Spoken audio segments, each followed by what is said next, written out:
கனடாவில் வசித்து வரும் இந்தியாவை பிறப்பிடமாக கொண்ட 35 வயதான பெண் ஒருவர் பரிதாபமாக உயிரிழந்துள்ளார். சிறிய தோள்பட்டை இடப்பெயர்வு அறுவை சிகிச்சை மேற்கொண்ட பின்னர் மருத்துவமனையில் இருந்து வீடு திரும்பிய நிலையில் அவர் உயிரிழந்ததாக தெரிவிக்கப்பட்டுள்ளது. 2014ஆம் ஆண்டு முதல் கனடாவில் வசித்து வாடிக்கையாளர் சேவை முகாமையாளராக பணியாற்றி வந்த நமிதா செபாஸ்டியன் என்பவரே இவ்வாறு உயிரிழந்துள்ளதாக தெரிவிக்கப்பட்டுள்ளது.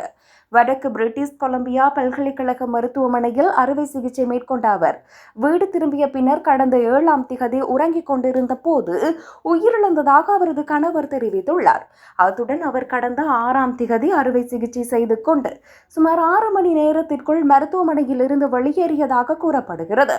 நமிதாவுக்கு வலிப்பு நோய் இருந்ததுடன் இதற்கு முன்பு 2023ஆம் ஆண்டு வான்கூவர் பொது மருத்துவமனையில் வேகஸ் நரம்பு தூண்டுதல் உள்வைப்பு சிகிச்சையையும் செய்து கொண்டுள்ளார். இந்நிலையில் நரம்பியல் பாதிப்பு கொண்ட நோயாளி ஒருவரை அறுவை சிகிச்சைக்கு பின்னர் ஏன் இரவு முழுவதும் கண்காணிப்பில் வைக்கவில்லை என குடும்பத்தினர் கேள்வி எழுப்பியுள்ளனர். எர்ணாகுளம் வடுத்தலாவை சேர்ந்த அவரது கணவர் ஜிதின் ஜேக்கப் தோமஸ் அதிகாலை நேரத்தில் மனைவி சுயநினைவின்றி கிடந்ததை அவதானித்து போலீசாருக்கு தகவல் வழங்கியுள்ளார். இதேவேளை குறித்த தம்பதியினருக்கு 5 வயதுடைய மகள் ஒருவர் இருப்பதாகவும் கூறப்படுகிறது. இவ்வாறு இருக்க பிரேத பரிசோதனைக்காக அவரது உடல் வான்கூவருக்கு கொண்டு செல்லப்பட்டுள்ளது.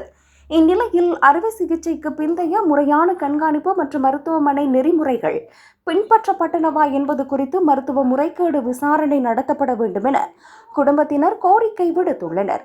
இந்த சம்பவம் கனடாவில் வாழும் ஆசிய சமூகத்தினரிடையே பெரும் அதிர்ச்சியையும் சலசலப்பையும் ஏற்படுத்தியுள்ளது.